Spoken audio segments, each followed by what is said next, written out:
જય માતાજી મિત્રો, જય દાદા દ્વારકાધીશ. કેમ છો? મજામાં? જય ભવાની. મિત્રો, આજે આપણે એક વાત કરવાની છે આવકારાની, કે આપણા ગામડાની અંદર એક સંસ્કૃતિ પરંપરાગત કે કોઈ પણ જાત ને નાત જાત વગરનો કોઈ પણ માણસ, અજાણ્યો માણસ આવે તો એક એનો જે રણકારો હતો, એક ભાવ હતો, પ્રેમ હતો, એવી સરસ મજાની એક આજ રચના કાગ બાપુની મને ખૂબ યાદ આવે છે. આજે તમને હું એ રચના કહું છું કે જે સાંભળજો કે કેવો આવકારો હતો, કેવો પ્રેમ હતો, કેવો ભાવ હતો. કે તારા આંગણીએ એ પૂછીને કોઈ જો આવે રે, આવકારો મીઠો આપજે રેજી, હેજી તારા કાને રે એ સંકટ કોઈ સંભળાવે રે, હે મને તો થોડું કાપજે રેજી. કે માનવી ન પાસે કોઈ, હે માનવી આવે રે, માનવી ન પાસે કોઈ, હે માનવી આવે રે, હે જ તારા દિવસો એ પૂછીને દુખિયા આવે રે, હે મને તો થોડા કાપજે રેજો. તારા આંગણીએ એ પૂછીને જે કોઈ આવે રે, હે આવકારો મીઠો આપજે રેજી. વાતો એને કરે ત્યારે એનું નામ જોગે રે, વાતો એ કરે ત્યારે એનું નામ જોગે રે, એ જીવન ધીરે રે ધીરે તું બોલવાન ધીજ રે, આવકારો મીઠો આપજે રેજી. કે કેમ તમે આવ્યા છો એવું નામ કે જે રે, કેમ તમે આવ્યા છો એવું નામ કે છે રે, એ જીવન ધીરે રે ધીરે તું બોલવાન દેજે રે, આવકારો મીઠો આપજે રેજી. હેજી તારા આંગણીએ એ પૂછીને કોઈ જો ન આવે રે, આવકારો મીઠો આપજે રેજી.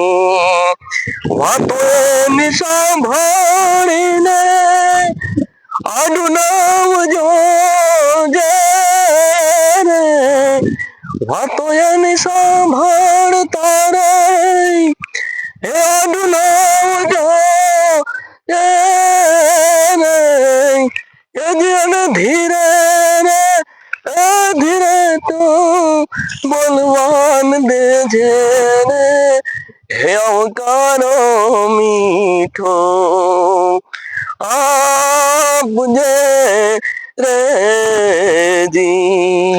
પછી શું કે છે કાગ બાપુ છેલ્લે, કે કાગ કહે પાણી પાજે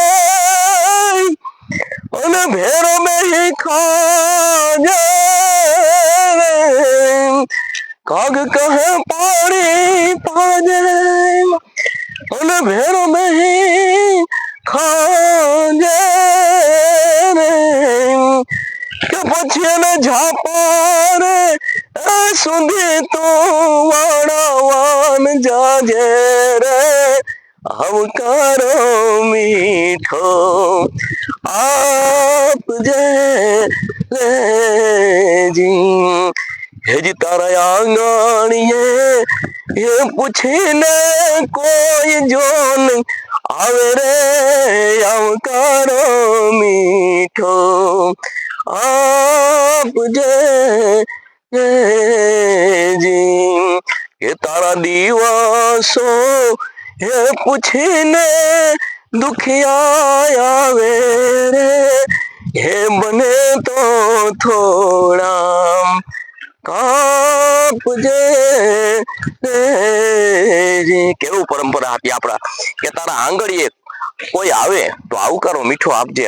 આંગણે કોઈ માણસ આવે કે કોઈ પણ જાતની અપેક્ષા વગર, કોઈ પણ જાતના સ્વાર્થ વગર તો આવે જ, પણ તારા દિવસો પૂછીને કોઈ આવે, તારા દિવસો પૂછીને આવે એને આસ બંધાય કે વાં જવું અને મારું કામ થાય, આવી જે આસ રાખીને અને જે માણસ તારા પાસે આવ્યો હોય તો બને તો તારાથી કોઈ પણ કાર્ય થતું હોય તો કરજે. એનો મતલબ એવો છે કે તારા દિવસો પૂછીને કોઈ આવે તો બને તો થોડા સંકટ એના કાપજે. કે વાતો જ્યારે કરે, વાતો એને સાંભળી આડું અવડું ન જોજે. કારણ કે વાતો જે માણસને દુઃખ હોય ને ભાઈ, જે માણસ ઉપર દુઃખ હોય એને મનની અંદર ભય હોય, દુઃખ હોય એટલે એના ભય હોય, એને બીક હોય કે મારા આવા દિવસો છે, મારી વાત આ સાંભળશે. તો આપણા કવિ કાગબાપુ એમ કે વાતો એની સાંભળી આડું નવ જોજે, એને ધીરે ધીરે બોલવા દેજે ભાઈ, એને ધીરે ધીરે બોલવા દેજે. કારણ કે તું વાત જ્યારે ઈ કરે ને ત્યારે તું આડું જોઈશ ને તો એના અંદર જે અંદરની વેદના છે, અંદરની વ્યથા છે, એનું દુઃખ છે એ પોતે જણાવી નહીં શકે. કારણ કે એને ઓચકાશે કે મારું કોઈ નથી અને હું આવી આશા લઈને આને પાસે આવ્યો છું તો આ મને સ્વીકારશે નહીં, એવો જેને ડર છે ને એવો ડર ન રહેવો જોઈએ. માટે જ વાતો એ કરે ત્યારે આડું નવો જોજે, એને ધીરે ધીરે તું બોલવા દેજે, આવકારો મીઠો આપજે. વાતો એની સાંભળીને આપણે કીધું, વાતો એની સાંભળીને આડું ન જોજે. એટલે માનવીના પાસે માનવી આવે. કાગબાપુ કે છે કોણ આવે? માનવીના પાસે માનવી આવે. માનવી હોય એના પાસે જ માનવી આવે, પણ ક્યારે આવે કે તારા દિવસો જોઈને આવે ભાઈ, તારા દિવસો જાણીને આવે. તારી પાસે એને જ કંઈક અપેક્ષા છે કે હું મારું આ કામ અહીંયા થશે એટલે ઈ માણસ આવ્યો છે, તો એને માનવીના પાસે માનવી આવે અને તો એના દુઃખ જે હોય એ થોડા ઘણા હોય કપાય એમ તો કાપજે. વાતો એની સાંભળતા આડું નવો જોજે, એને માથું હલાવીને હોકારો દેજે, એને માથું હલાવીને હોકારો દેજે, આવકારો મીઠો આપજે.